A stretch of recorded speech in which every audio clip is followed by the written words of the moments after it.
Bonjour à tous. Notre exposé porte sur technologie radar, méthode LIS, application à l'évaluation de la subsidence par interférométrie différentielle. Cas d'étude, zone côtière de Kribi, Sud Cameroun. Notre présentation est axée sur 9 grands points. Le premier point porte sur une introduction générale. Le deuxième point présente l'évolution de la technologie radar. Les troisième et quatrième points présentent respectivement les radars SAR et son principe. Le cinquième point distingue l'INSA du DINSA. Le sixième et le septième point portent sur la méthodologie LIS et la subsidence respectivement. Les deux derniers points présentent succinctement les résultats d'une application à la zone côtière de Kribi et la conclusion générale suivie des perspectives futures. En guise d'introduction, notre étude se situe dans un contexte où l'on constate une croissance urbaine exponentielle affectée par les changements climatiques qui amplifient les risques de subsidence. Au-delà de la subsidence, ces phénomènes posent des problèmes liés aux aménagements urbains, aux problèmes socio-économiques et sécuritaires. Pour évaluer le problème de subsidence au Cameroun, généralement, les ingénieurs et géologues ont eu recours à l'utilisation des données de forage, l'analyse des sections sédimentaires et le backstripping. En l'absence des données d'INSA, les difficultés qu'ils rencontrent sont liées à la complexité du mécanisme de subsidence, variabilité temporelle et spatiale et la difficulté d'accès aux données.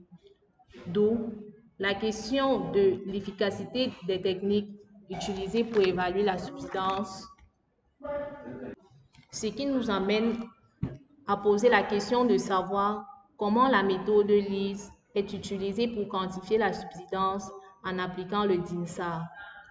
L'objectif de notre étude est de quantifier la subsidence et la cartographier.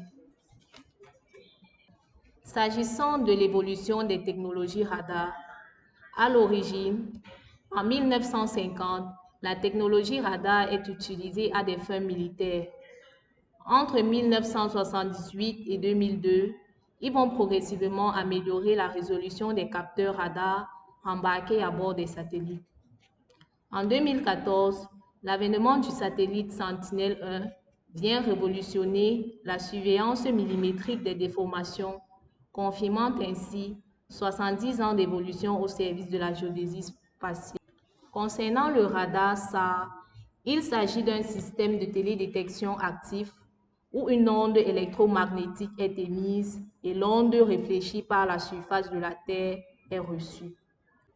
Son principe de fonctionnement est la mesure du temps aller-retour du signal pour calculer la distance et la phase de l'écho pour détecter des déplacements submillimétriques du sol.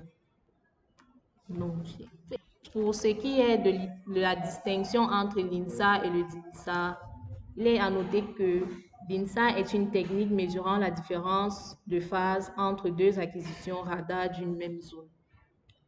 Sa limite majeure est qu'elle présente la décorrélation qui se produit lorsque les conditions de surface changent entre les deux acquisitions, qui entraîne une perte de cohérence de l'interférogramme. Le DINSA, en revanche, exploite plusieurs interférogrammes pour réduire l'impact de la décorrélation. Les produits résultant de l'INSA, c'est la phase brute qui nous révèle le relief, la déformation, l'atmosphère et le bruit. Par contre, pour le DINSA, on obtient uniquement la déformation après soustraction du MNT. En ce qui concerne la méthodologie LIS, elle consiste à quantifier les déformations progressives du sol en utilisant les variations de phase interférométriques. Dans le cadre de notre travail, nous avons utilisé des données satellitaires issues de la base Sentinelle-1 sur la période de 2017 allant à 2024 pour la ville côtière de Kribi au sud Cameroun. Cette méthode est recommandée car elle corrige les biais de cohérence, de phase, de déplacement et de bruit.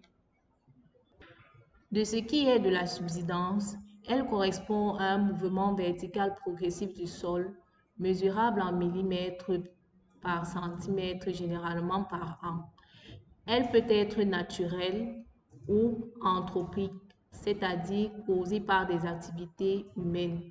Les causes principales de la subsidence sont le pompage des nappes phréatiques, l'exploitation minière, les extractions d'hydrocarbures, des processus tectoniques lents et bien d'autres. Nous ne pouvons parler de subsidence sans toutefois mentionner des mouvements de terrain. Nous pouvons constater sur la figure ci-près de différents types de mouvements de terrain tels que des glissements, des éboulements, des glissements plans, des coulées boueuses sur forte pente et sur faible pente.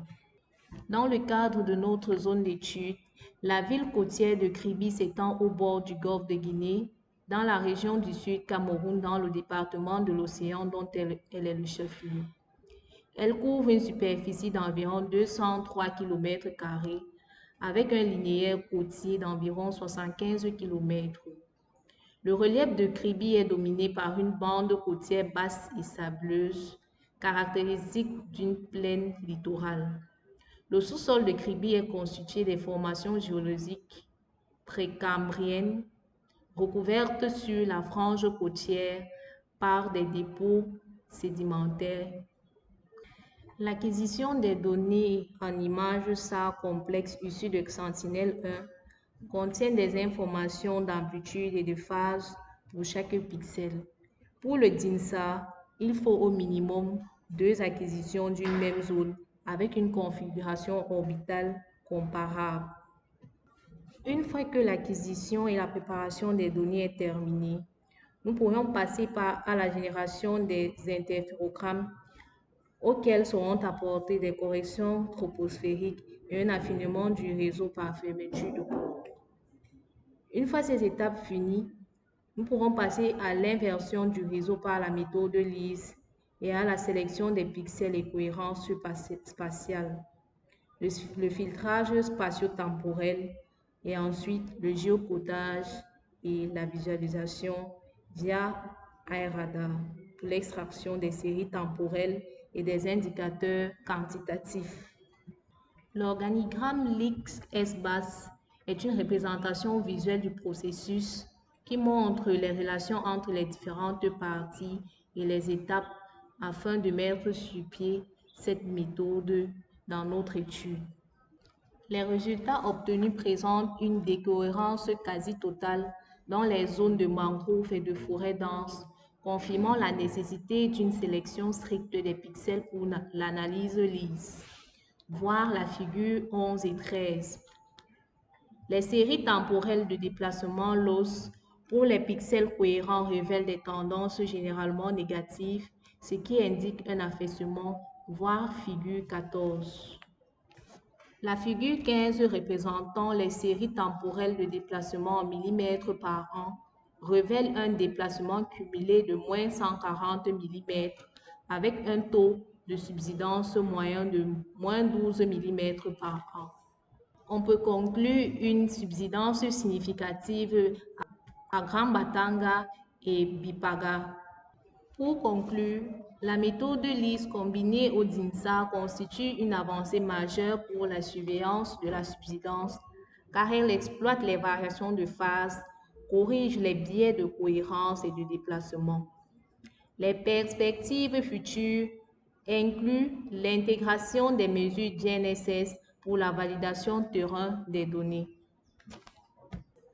Merci pour votre attention.